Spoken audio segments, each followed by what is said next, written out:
Shalom, first and foremost, all praise and glory unto Yahweh, Ba'ashem, Yahweh Shai, Ba'ashem, Rakakadash. Double honor to the apostles and the elders at the great millstone. Greetings, salutations, and blessings unto the elect. Shalom. All right, Brother Quiet, Brother Tazawan, Brother Anna. We up here at Stone Mountain in Georgia. And we're gonna give a quick breakdown over some of the sites and stuff that we see. In particular, they have this big ass carving inside the mountain, and it was set there for a memorial of how Esau came against our people and staked this as a claim when he got the victory. So I'm gonna start with this one in Ecclesiastes 7. Ecclesiastes 7:7. Surely oppression maketh the wise man mad. And this is a sign of our oppression that these men are over us, that these Edomites are over us. They took us down through the power of the Lord, and then they carved themselves into the mountain, staking their claim over us forever. And that was a pseudo way of getting their birthright back. Okay, just to have that over us. It says, and the gift destroyed the heart. Better is the end of a thing than the beginning thereof. And this is the sign of us coming up here, chatting this place down, pointing it out that we got the truth, and we got the prophecy against these devils, that we gonna rule over them. Okay, y'all got it. Yeah, I got something for you. Salaki. And the patient in spirit is better than the proud in spirit. And we're the patient in spirit enduring all this time, and they're the proud in spirit that's getting ready to fall. So pride coming before the fall. You got it, bro. Hey, well, just touching back on that scripture, it says better is the end of a thing than the beginning. Well, we at the end, and this is why the spirit bros is, linking and connecting and seeing things like this. This signifies the end. Yeah. This signifies the end right here. All right. But I got something. This is Psalm 49:11. Their inward thought is that their houses shall continue forever. The pride of this man don't think he'll ever go out of power. Well, this shows their pride. This shows their pride. Putting their faces on every goddamn thing in the world. Putting themselves, putting their names up on everything. So it says, in their dwelling places to all generations, they call their lands after their own names. They call their names after their own land. I mean, brother even told us the point. I don't want to go too deep into it, but this was the second revival of the Ku Klux Klan. Yep. This is where they came and then they pretty much chanted that demonic energy to take Jake down up here. Okay. You have this one? Yep. This is chapter 2, verses 16. And it says, "Thou art filled with shame for glory." This is Esau's glory. Right. He put his face on the side of a mountain. He's basically conquered us. So it says, "Thou art filled with shame for glory. Drink thou also." All right, because you got to pay that debt, man. That's a lot of blood on your hands. We were just talking about that earlier. There's a lot of our brothers and sisters that died at the hands of Esau because of his greed, man, his wantonness, man. All right. So it says, "And let thy foreskin be uncovered." All right. It says, "The cup of the Lord's right hand shall be turned unto thee." So you're gonna have to go through something very similar, but a lot more harsh than what we have to do. If I could to land back off you, bro, this is a sign that you gotta go through the slavery that we went through, that you took us down, and we're gonna take you down the same way, and the memorial gonna be how we're ruling over you. Yeah. Because we don't need a sign that's gonna prove that we're over you. It's gonna be evident in the earth. That's right. Okay, and that goes for all the heathen. I got something real quick. Just a little bit more. Slack, my bad. It says, "The Lord's right hand shall be turned unto thee, and shameful spewing shall be on thy glory." And that's basically what this is, man. It's a shameful spewing on your glory. I got something real quick. This is Genesis 49:19. Gad, a troop shall overcome him, but he shall overcome at the last. You see? So these devils came and took our brothers down, but guess what? They gonna get payback for this shit. Yeah. All right? Gad is gonna get payback for this shit, man. Yep. They took over Gad's lands, and I believe you said earlier, this is where they walked the Trail of Tears. The Trail of Tears came through here. Man. Yeah, when you go to the top of the mountain, they have actual what's called a Cherokee Trail, where it actually shows the markings on the route that the Cherokee Indians took. Yeah, and they had to walk in the fucking winter time, man. Yeah. Women and children and the elderly, man. They died. They slaughtered the men. All right, they set them up and they slaughtered them, and then they walked the children of Israel from here all the way to fucking Canada, man. Yeah. All right, so God is gonna overcome this devil in the end, man. So, right, you got it. Yeah, someone. Habakkuk 2:9. It says, "Woe to him that coveteth an evil covetousness to his house." Hey, You know? that's how he got this place, by rape, robbery, and murder. That's right. The children of Israel, the apple of the Most High Yahweh's eye. You know, and so you think he's not going to have mercy on us and have indignation on you? Well, yeah, he said he would. That was in the word. Okay, so you got to deal with that. You got to. It says that he may set his nest on high, that he may be delivered from the power of evil. But you're not going to be delivered from the power of evil, man. All right. It says, "Thou hast consulted shame to thy house." And Yahweh shot, all right? Yahweh shot and all the angels will come down and destroy this place. All right, you're not gonna hide yourself anymore, Esau. All right. That's right. There's no other way. There's no other way that we can take you down. That's the only way that you're gonna ever go down is through Yahweh shot. Thou hast consulted shame to thy house by cutting off many people, and hast sinned against thy soul. So you basically made your bed to lie in. You're gonna have to deal with it. It says, hey, because the Lord is gonna require those souls. It says, verse 11. It says, "For the stone shall cry out of the wall, and the beam out of the timber shall answer." Man. Wow. And the stone shall cry out of the wall. See? And every time we see a sight like this, and you think back on the ancestry that passed, these are our brothers and sisters, our forefathers. You know, the hell they went through. Shit, if you go back far enough through reincarnation, the hell we went through. Yeah. Through this, you know. Yeah. So this should hit home on how bad this captivity is and how great Yahweh is to put us under this type of punishment and then to deliver us from this as well. Right. That's right. Just one more verse. Yep. It says, "Woe to him that buildeth a town with blood, right? And establish a city by iniquity." You got that. That's right. Well, he built a town with blood, which is America. He raped, robbed, and murdered the North American Indians. He brought the Southern Kingdom over here and totally destroyed us. All right, but hey, but we like going back to the first scripture. Better is the end of the thing than the beginning, because you had your fun in the beginning, but the end is over with for Esau. That's right. All right. Yeah, and it's the same area where you slaughtered millions of natives. Yeah. We prophesying that. In those areas. Right so now. This is a market. You know. Standing up for them.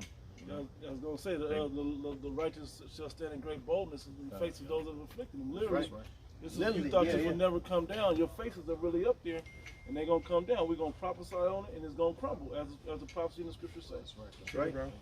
So you can close it, bro. Hey, with that, we'd like to give all glory and honor and praise to Yahweh, Ba'ashem, Yahweh Shai, Ba'ashem, Rakakadash. Hey, double honor to our apostles, a great millstone. Salutation to Akim, the four corners, pushing the truth with sincerity, love, diligence, respect, fear, and trembling. A Bible ball. Yeah, Isaiah 13. In the beginning, when it first popped off, yeah, nigga, you was eating good. Yeah. But you didn't consider your latter end that everything was gonna come full circle, and the same people that you was oppressing and murdering was gonna be raised right back up and prophesied in the same areas that you did it. We fools counted as like madness. Yeah. Right. So I got some. Yep, we can close on that. Okay. This is Lamentations 4:21. Rejoice and be glad. Rejoice and be glad, O daughter of Edom. Like his brother was saying. Yeah, you was eating, man. Yeah. You was eating. Hey, but he was supposed to eat. Right. It was prophesied way thousands of years ago that you were supposed to eat. So when you started eating, what you got prideful? The Lord said you were supposed to. So, but the Lord also say He gonna take you down. Yeah, because Esau's mind is not perceiving that he's a tool. Yep. You don't know that the Lord is using you like a tool, man. You're just a tool, man. It's good to say the Most High is not in all His thoughts. Right. So let me finish it off. It says, "Rejoice and be glad, O daughter of Edom, that dwellest in the land of Uz. The cup also shall pass through unto thee." That cup is slavery. Yeah, man. That's right. And there's gonna, as scripture say, double, man. Yeah. Oh, and in Right. and when you go into, I believe it's Wisdom of Solomon, it says 1,000 times more. Yeah. I don't know. I can't really quote the whole thing right now. Yeah, that's You know? it. So he agreed with the children of Israel. Right. It's the enemy 1,000 times. 1,000 times. So Wisdom of Solomon 12. 12, yeah, 12 and So you 17, either- yeah. Starting with you Edomite, you're in trouble, man. You're in trouble, and that's why they're bugging out, because they can feel it, man. Yeah. They can feel it. That's why they're killing each other. Dwelleth in the land of Uz. The cup also shall pass through unto thee. Thou shalt be drunken and shalt make thyself naked. The punishment of thine iniquity is accomplished, O daughter of Zion. Man. That mean that we ain't going in slavery no more. Keep going, bro. He will no more carry thee away into captivity. Yeah, we dealt with this harshness of having Esau capitalize on us, Right. you know, and now it's our turn.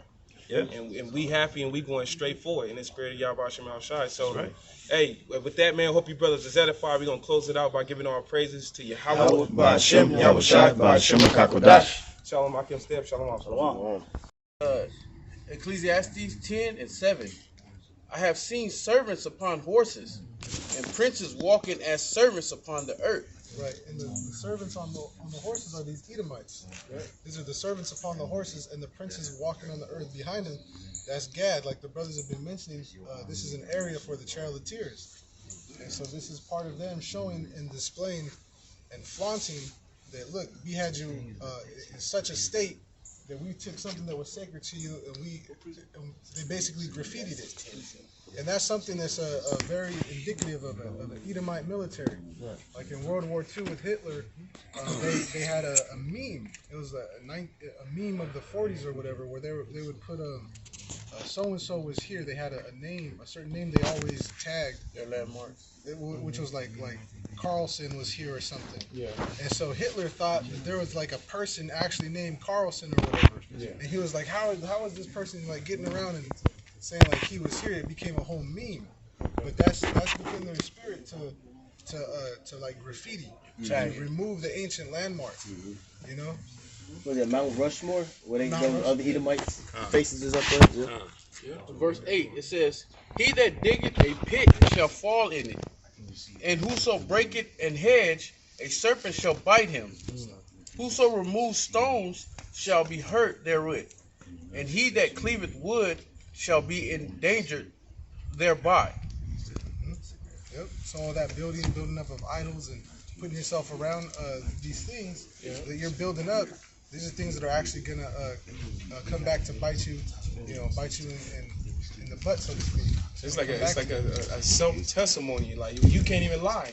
Right. You put the evidence right there. If I could ask, and this goes to show you that who's in rulership, right? In this land, particularly over those children of Israel. Yeah, the brother showing that Esau the end of the world, and Jacob, our people, are the people that shall follow. It is a son. The brother Dawud brought out the Lamentations 4:21. Has made himself naked and bare. That's like the brother Mike Olive pointed out. This. You can't deny it. You just showed yourself. You showed yourself. Those are Edomites up there. What are you gonna go change the nose? Knock the nose off? Pride. You see the pride in the faces on the car.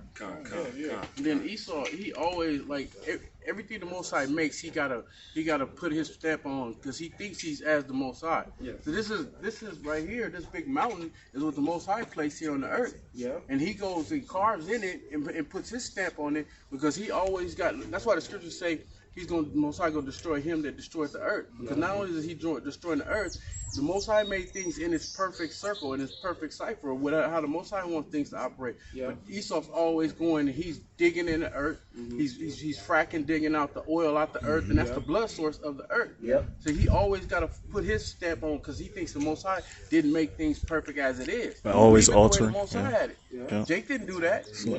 When we were in power, King David, King Solomon, they go digging and messing up the earth like that. No.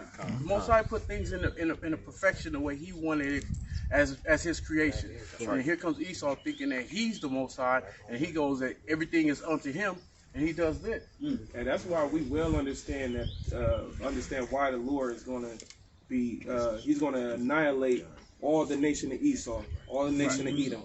They're the only nation that's not going to be there after 1,000 years in the kingdom. That's right. Kind of. And if I can add, that's as both the Akim, the priest mentioned. This is a very prideful act right here, man. You know what I'm saying? That's pride at its highest, extreme, man. You know what I'm saying? And like the elder said, Mount Rushmore as well, man. You know, these devils putting their faces on things, man. That's pride. So I'm bringing this out. This is Obadiah chapter 1 and verse 3. The pride of thine heart hath deceived thee, thou that dwellest in the clefts of the rock. And we know that's talking about Esau, man. That's why today you call yourselves Caucasians, man. You know what I'm saying? From the rocks of the Caucasus Mountains, man, in Georgia, Russia. Which, if you go further back, Mount Seir, which is Petra today, man. You know what I'm saying? And reading on, it says, whose habitation is high, that saith in his heart, who shall bring me down to the ground, man. And this is a mount, man. And so you, of course, you got to be high up and to propel yourself down to even be able to do something like that. That's not something that Jake would do. You know what I'm saying? That's an Edomite thing right there, man. So that high habitation. Go ahead, brother. Oh no, I was just saying that sure is. Con. You know, so